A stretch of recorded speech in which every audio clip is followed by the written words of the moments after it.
Hi, welcome to another edition of Resonate with Edgehill Davis.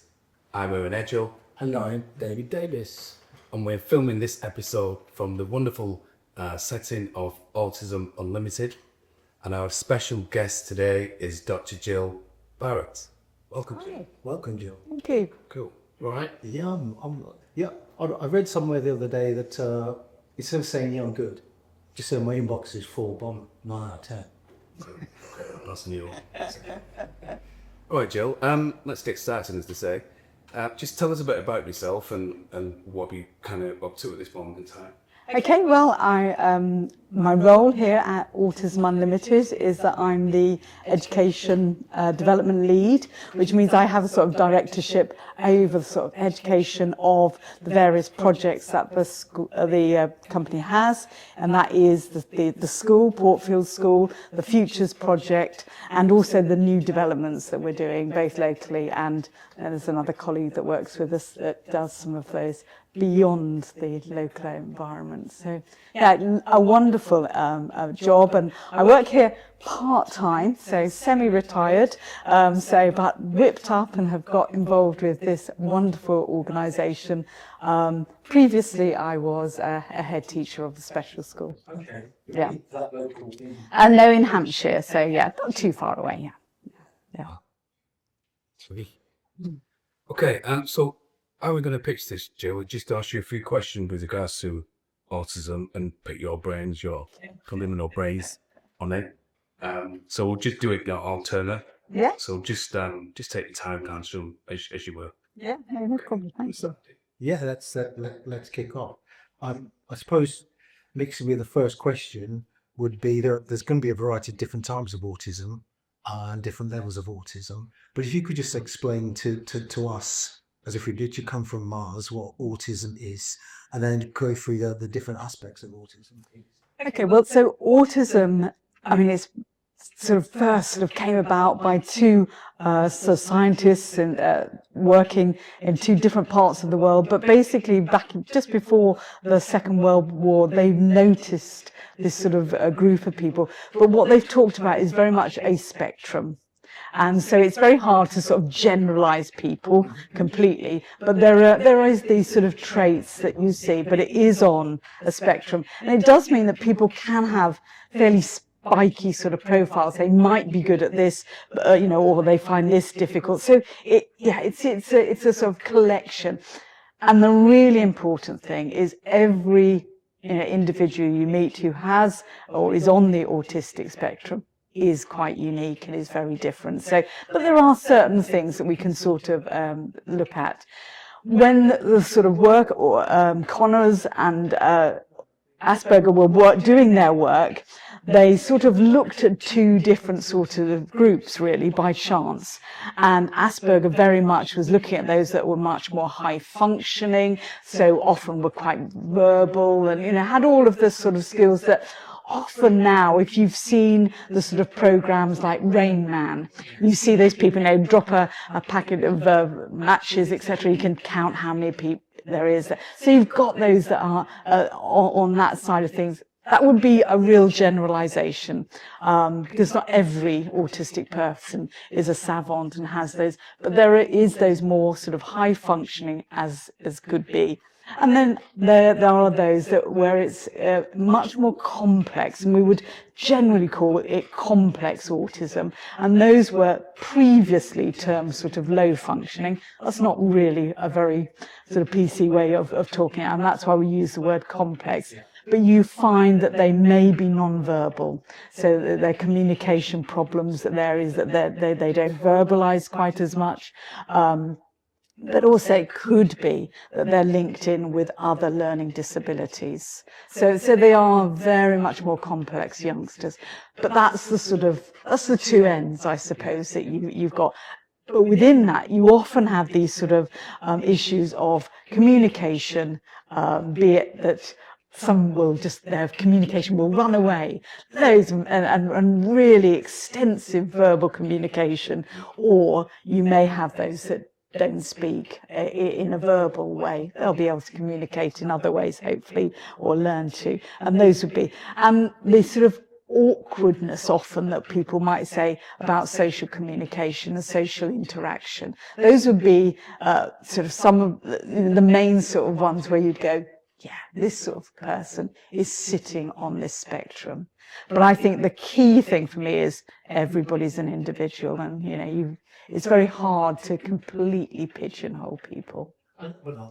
Yeah, oh, absolutely. Yeah, absolutely. And I think anything you can say about, sort of the neurotypical sort of community, you can say about the neurodivergent community. Absolutely.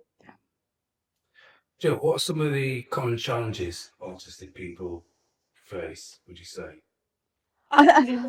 Yeah, it is this sort of this whole social communication being one, but often it's them and us situation. People, sort of instantly move and make some sort of divide, and that can be, just because years and years ago people could just be eccentric and be accepted in a way, and I expect there were those people who were autistic, but they were just sort of very eccentric sometimes. Now we seem to have to be very much conforming to certain rules, and if we're not, we need a sort of diagnosis, and we need to sort of pigeonhole people into. So I think that's one of the biggest. It's got its socially, I think we've become more divided in many ways. But at the same time, being divided and understanding different people is a good thing. Being divided and creating barriers is a bad thing. And I think depending on who you are, I think it's both possible, and unfortunately in today's society we are seeing that is very possible, that you can get a leader that could make these divisions, you get others that embrace people, and so I think that's the biggest is allowing people to be people, being yourself. I know when the school I had, one of the phrases I had was they were giving them space, free to be me, was very much that issue. So yeah, conforming, finding things. Nobody finds change easy, but actually there is that rigidity that sort of often is sort of there in a diagnosis of autism. You find a sort of rigidity, and they need a lot more time to process what is going on.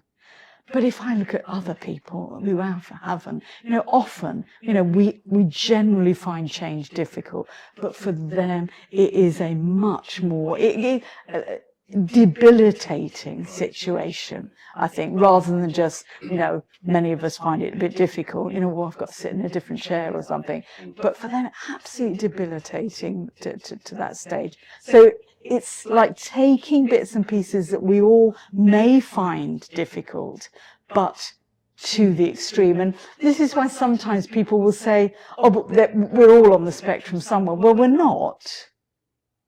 We're not on the spectrum, because the spectrum is theirs, but we may find things difficult, but it's not debilitating. It's not life-changing to us, where for them, it very much can be. Yeah. On that particular level, and that said, how would you advise friends, families, teachers to help and support those with autism?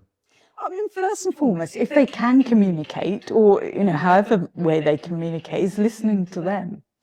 Let's get on board with what do they want?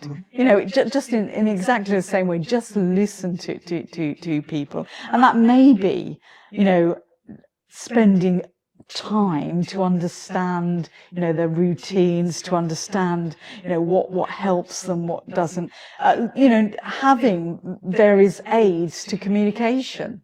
When somebody has a stroke or something we put those in. Well, actually, having things that can help us to communicate and help them to respond. I think also just respecting all their various needs. And one of the things is, the sensory processing need. So we all have senses that are working all the time, but ours are in some ways in tune with one another.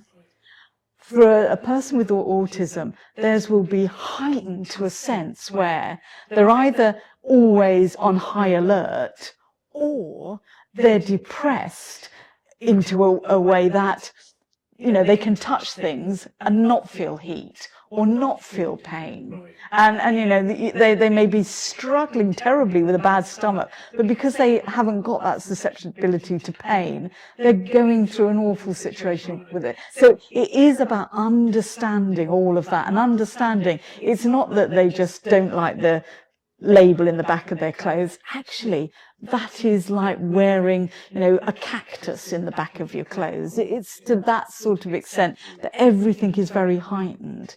And although we can find these things sometimes a little bit annoying, to them it's not annoying, it's life-changing. It is, that is going to make or break their day. Something very small, it might be too hot in a room. Well, that's okay. But when the person strips off, because actually, that's what their body is telling, yes, it may not be appropriate in the middle of a meeting, but actually to them, it was what was needed, otherwise they would go. So it is about knowing and understanding, and sometimes withdrawing some of those social etiquettes that we have to actually go, we don't need to be doing, if you're hot, stand up, move around the room, go and open a window. You haven't got to sit there and roast if you're too hot. Those sorts of things. Yeah. What are some of the significant misconceptions that you come across, Joe, in your experiences? Well, I think the first thing, we're all a little bit autistic. We're not. Neurodiversity is a real thing. The way our brain is wired up is very, very clear. That some are wired very differently. I think that sort of fact that they, you can't have a joke with them, or they lack empathy, or that they won't read any body signals. So you can that's wrong, because again, I might meet somebody who has no diagnosis of anything, but actually they're not very good at those sorts of things, because we're all good and bad. So, an autistic person can be, full of feelings and empathetic. Some may not be so. But it's not that carpet, that and many will read body signals and, body language, and others might not.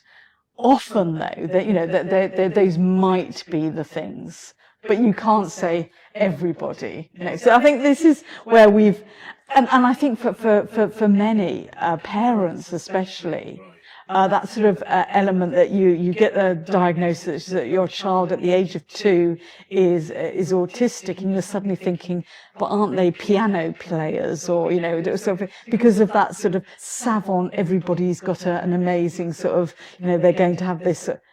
It's not like that. And if your child is on the more complex side of things, that can be terribly difficult when you meet somebody and you say, oh, my child's autistic. And they're, oh, what wonderful talent or superpower have they got? Well, they don't all have. Yeah. Yeah.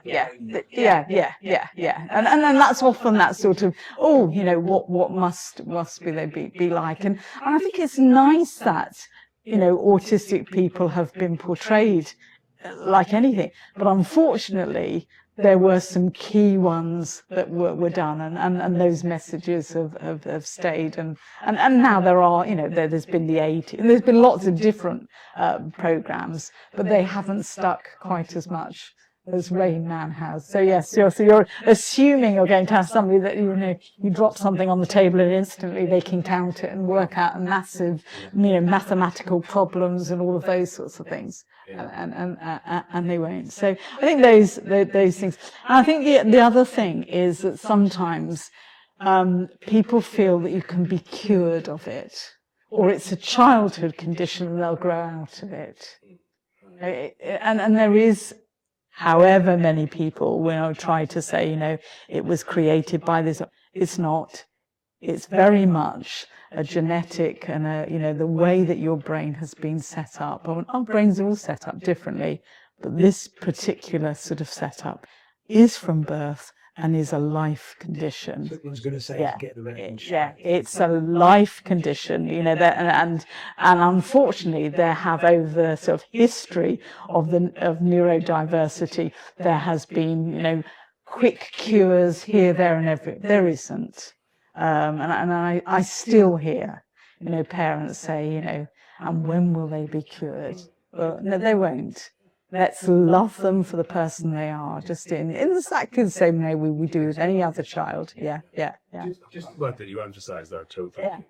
Well, Yeah. it's what is the pull, isn't it? Yeah, absolutely. Yeah. I so leading on to the next question, you did mention diagnosis. I mean, what type of journey would a family and someone with autism go on for that diagnosis or within that diagnosis process? Unfortunately, I'd say most of them it's going to be a long and tricky journey. There are some, but I mean, I've sat with parents who have basically, given their life in order to get the right diagnosis and then the right position. But basically, it should be fairly straightforward. You should have, recognized signs in a child, probably, or if not later on as an adult. But you should recognize signs in a child. But this will be from about 18 months onwards. Okay. Yeah. And it may be a change. So a child that was chatting along and appearing to develop and hit the particular milestones, 18 months-ish, to maybe even a bit later. Then starting to not be developing it quite the same way, or they're doing things that are slightly different. And so that needs to be recognised. And say it was a child, so hopefully they're attending a nursery or somewhere where you can have access to other professionals, because parents will probably notice, but they need to raise it with another professional. And then it is unfortunately a sort of professionals route. I mean, you can go along to your local GP, but they'll probably refer you on to somebody else. But you need a professional basically then to say, yes, we need to go forth for a sort of assessment.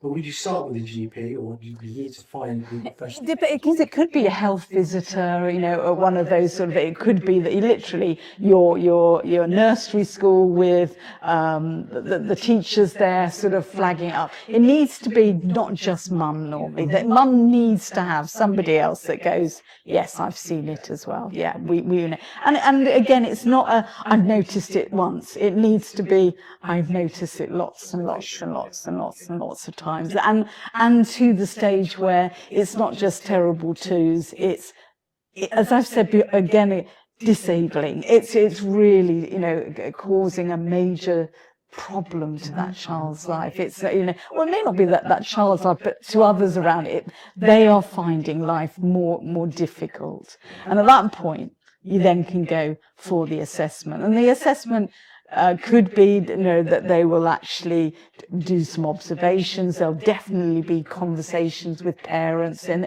they'll take in that sort of history of what's been happening, what's been going on, and then if the child is of an age where they can, there will be various tests that will be done with them. Or they may just say, okay, you're on the journey, but let's leave it a bit. Let's see how it's monitored, but they'll monitor it. And yeah, you do various assessments as well. And at the point then, you need to have your sort of OT, speech and language therapist, a clinical psychologist. You need those sort of key people to then, as a multi-team, to say, yes, they sort of hit the markers, they can have a diagnosis of autism. And having got that, it's then what you do with it.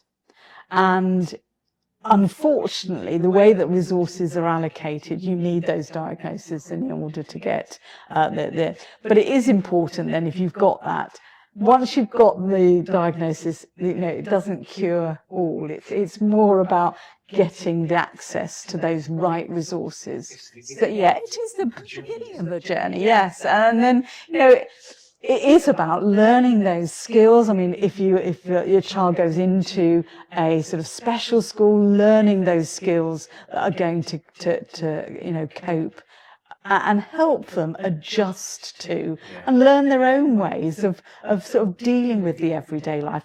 I mean, that's what school does anyway. A child learns those skills.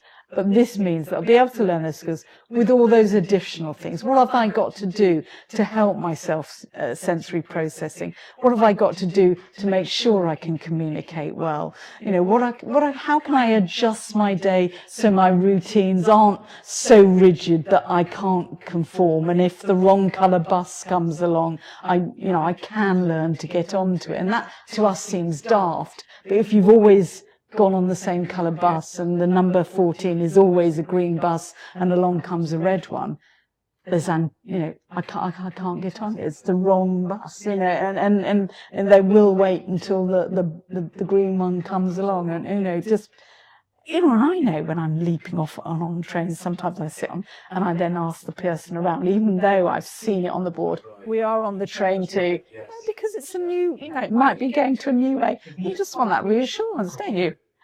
But to them, it can be not just the reassurance, but it can be that, the anxiety levels would get so much that they literally can't cope and will go into a bit of a meltdown. Yeah. What role does Autism Unlimited play in raising awareness of autism? Well, I mean, in many ways, that's sort of,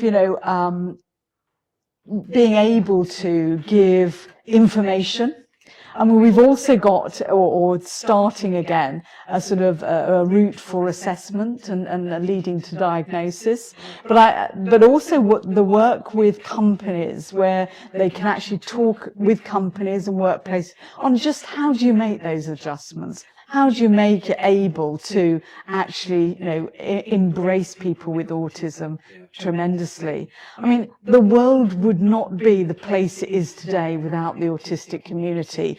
Thank heavens to Google and Microsoft and Facebook and all of those things for the autistic world, because otherwise these, they are packed with professionals who are, highly skilled, but they're always also autistic. And thank the world for it, because we wouldn't be as rich as we are today in all that we can do and know. Right.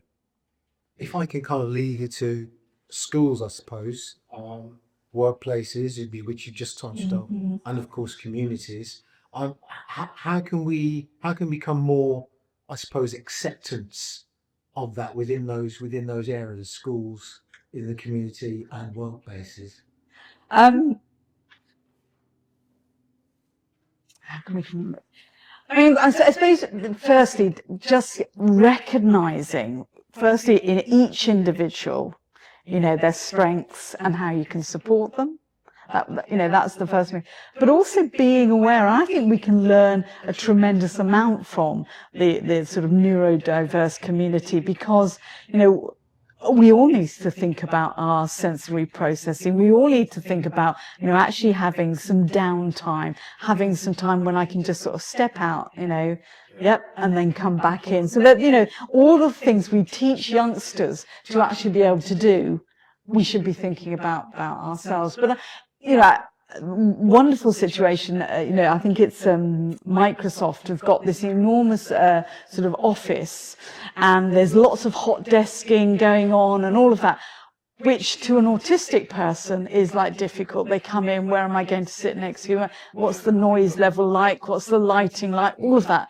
But actually what they've got is they've got this shared space, but they've got all of these rooms around the side which you can go into. And of course, what the autistic world, that doesn't become mine because I'm only here, certain days, but I know that I can go into, the lighting might be right, the desk space is right, I've got a comfortable chair, because actually sometimes even sitting, if that, can be an issue. All of these sorts of things are just sort of subtly thought about. So you think, actually, and you can have regular breaks. It's okay to sort of step out or at least stand up during a meeting. Those sorts of things are just sort of acceptable without having to constantly, I'm ever so sorry, but Yeah, no, that's okay. You can be yourself without having to apologize all the time. I think that is really important. But getting the temperature, getting the lighting right, getting the furniture right, that's good for everybody. So Do you feel a lot of schools are prepared for that, or is that something that's no. Educate. Unfortunately, the education world is not prepared. And when I was working at my school, I really pushed the boundaries out and went, actually, I'm going to do school without classrooms. I'm going, and just sort of really sort of going, actually, education is not about a machine. And I think workplaces shouldn't be about, they should be about, giving people that right, just get me right in the first place. And if you get me right in the first place, you're going to get all that I can bring. Whereas, try and contain what I'm doing, and then you're limited to what I can do, what I can bring. But our education system, we need to radically change and radically think about, and also bring together. And at the moment, we've got special schools, we've got our more mainstream schools, but the amount of youngsters that are left out of school, who unfortunately it just doesn't fit them, and then haven't got any HCPs, so they're not in main, in special, but actually bringing children together, because once we go out into the adult world, we're all together again. And I'm sure we would actually get better communities if we could bring, and if we educated just differently. Well, so just to bring this in over landing, Gill and everyone, one last question. What message would you give to grandparents and parents as a whole in terms of how to cope with a child with autism? I think the first thing is that may not be the grandchild that you were expecting. It's also probably not the child the parent were expecting. But they love them, and we just need to love them as individuals, find the ways that they are, and just listen to them, love them for who they are, and just give them that space that they can actually, develop, and you develop as a person as well. Learn from them, and accept them for who they are. I think that's the absolute, overcome all of the social that they may not do this or that, but actually they're going to have an amazing life with you, and you also will be enriched by them if we learn from them. So love them to bits. Well, thank you very No problem at all. Really enjoyed it. Thank you. You said a few words as usual. Yeah, thank you. Well, Gill, as Owen said, thank you so much Thank you. for coming in and sharing your knowledge, not just to us, but certainly to all the listeners, the audience, the viewers, because I think it's going to be very helpful, especially during this period of Autism Awareness Month. But let's hope that this video is showing time and time and time again, so it's not just this month alone. So I'd like to say thank you to everyone that's listening. If you've got any comments at all with what you've heard today, from Dr. Gill, I call you Carl, Dr. I love that. Please share those comments on our social media, and if we also are able to like and share in the channel, much appreciated. And please continue to subscribe. Thank you so much. For me.